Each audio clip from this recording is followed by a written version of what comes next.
Today's Wednesday word is beware of infiltrators. The word infiltrate means to enter or gain access to gradually, especially in order to acquire secret information. So, who are infiltrators? Infiltrators are enemies who pretend to be your friends. About 2 weeks ago, my pastor was preaching and he said, everybody who likes your post on Facebook does not like you.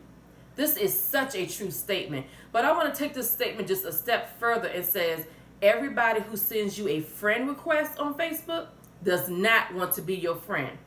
Have you ever had someone who sends you a friend request, and this is someone that you've known throughout the years, is not a stranger.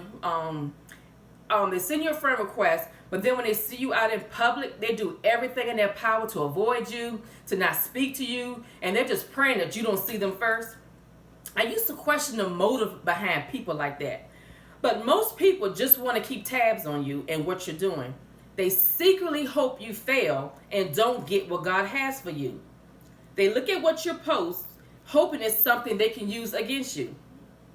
You know, the devil assigns people to hate on you, to irritate you, and to get you off track. Their job is to distract, discourage, and overwhelm you. He, the devil, wants you to focus on their pettiness so you won't focus on the assignment God has given you. Since the devil didn't create your assignment, he can't cancel it, but he will try everything in his power to get you to cancel it by walking away, giving up, or speaking negative over it. There was a time where I used to delete and block people like that would send me a friend request and then act like they didn't know who I was in public. But God said, I'm going to prepare a table for you in the presence of your enemies. And they need to see that no matter what they say about you, no matter what they think about you, no matter who they try to turn against you, they cannot stop what I have ordained. So let that be an encouragement for you today. When God decides to bless you, no devil, no enemy, no infiltrator, no hater, no adversary can stop it. They will publicly see God promote you. They will publicly see you get your blessing. They will publicly see your family be blessed. In Ezra chapter 4, verses 1 through 3, when the enemies of Judah and Benjamin heard that the exiles were building a temple for the Lord, the God of Israel, they came to Zerubbabel and to the heads of the families and said, let us help you build. The enemy said, let us help you build. Because like you, we seek your God and have been sacrificing to him since the time of Esarhaddon, king of Assyria, who brought us here. But Zerubbabel, Joshua, and the rest of the heads of the families of Israel answered, you have no part with us in building a temple to our God. We alone will build it for the Lord, the God of Israel, as King Cyrus and the king of Persia commanded us. So I want to focus on the statement that the enemy said, let us help you build. The enemies or infiltrators wanted to help, wanted to assist, help out, join in with rebuilding the temple. And which is okay. It's okay for someone to come in and want to help you if they're sincere about it. But they weren't sincere. They were hoping that when they get among them, they can sow discord and disunite them. Some people befriend you to cause discord between you and someone else.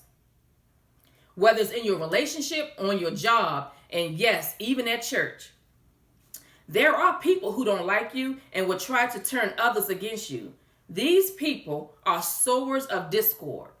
In Proverbs 6:16 through 19, it talks about 6 things God hates, with the 7th one being detestable to him. And the 7th one is a person who stirs up conflict in the community, or one who sows discord among brothers.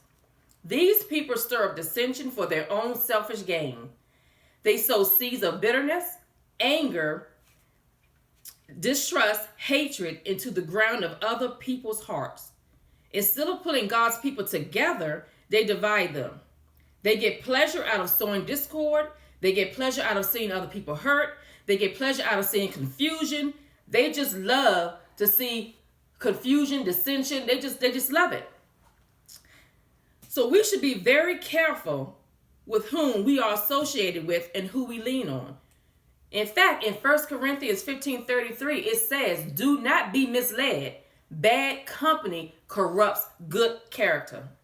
When we associate with or take delight in the company of people who are sowers of discord, we run the risk of mimicking their behavior. As Proverbs 6:19 says, God hates the person who soweth discord.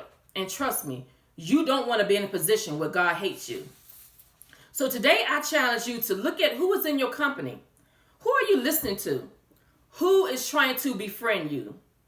Pray and ask God for discernment on today, and beware of the infiltrators. Until next Wednesday, be blessed.